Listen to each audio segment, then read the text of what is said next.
আসসালামু আলাইকুম। আপনাদের ধারণা কি যে মানুষ মানে আমার আমার যেটা মনে হয়, আমার মনে হয় মানুষ আসলে ভালো বা খারাপের বাহিরে, অথবা মানুষ খারাপ। এর কারণটা হচ্ছে, ধরেন আমি এইরকম সৎ মানুষকে দেখেছি, খুবই সৎ, কিন্তু সে তার বাচ্চার যে স্কুলের শিট, এটা প্রিন্ট করে আনে তার অফিস থেকে, কাগজটা অফিসের। আবার এইরকম সৎ লোক দেখেছি যারা অফিসে বসে তাদের পার্সোনাল কাজ করে। আচ্ছা, আমি ধরে নিলাম এগুলো ঠিক আছে। এরপর ধরেন রিক্সা চালক, বা বিশেষ করে যখন আপনি সেলুনে যাবেন, নতুন কোনো সেলুনে যাবেন, ম্যাক্সিমাম ক্ষেত্রে যাওয়া হয়, মানে আমরা যেটা করি যে চুল কাটার পরে ভাই কত হয়েছে বলেন। দেখা যায় যে নর্মালি সে যদি 200 টাকা নিত, সে আপনি নতুন মানুষ, আপনার কাছে 250 টাকা চেয়ে বসবে। অথবা ধরেন রিক্সা নেই, একটাই রিক্সা আছে, অনেক লোক দেখবেন রিক্সাওয়ালা 10 টাকা ভাড়া বাড়াইছে।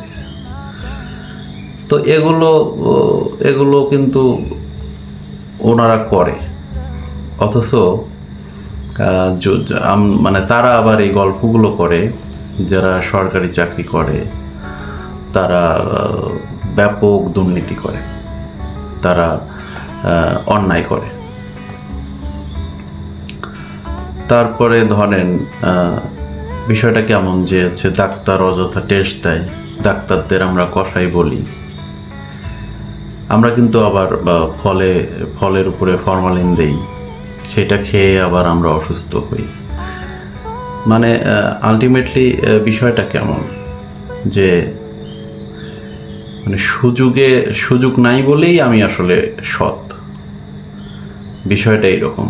অথবা ততটুকু সৎ যতটুকু আমার অসৎ হওয়ার সুযোগ নেই, এইরকম। ধরেন একজন যিনি চুল কাটেন, উনি আসলে কি অসৎ হবেন, ওনার অসৎ হওয়ার সুযোগটা কি? কিন্তু একজন থানার ওসি, তার তো অনেক সুযোগ। তো যে চুল কাটে, সে সুযোগ পাইলেই যদি 200 জায়গায় 250 টাকা নেয়, তারে যদি থানার ওসি করা হতো তাহলে কি হতো? বা যে সুযোগ পাইলেই 10 টাকা ভাড়া বেশি নেয়, সে যদি মন্ত্রী হয় তাহলে কি করবে?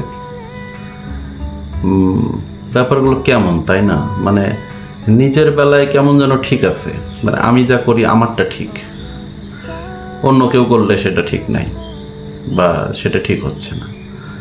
যেমন ধরেন আমি আমার বাচ্চাকে কোথাও ভর্তি করাবো, চান্স পাইল না, তো তখন যদি আমার বা পরিচিত কেউ থাকে, তাকে আমি অফার করি যে ভাই দেখেন আমার বাচ্চাটারে কিভাবে স্কুলে ভর্তি করানো যায়, এইটা কিন্তু আমার কাছে অন্যায় মনে হয় না।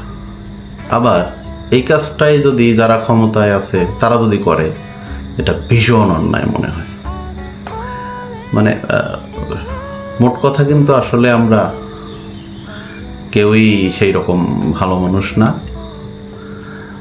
বা আমরা যে ভালো না এইটাও বুঝি না। তো ধন্যবাদ সবাইকে, এমনিতেই মনে হলো তাই আলোচনা করলাম। আসসালামু আলাইকুম।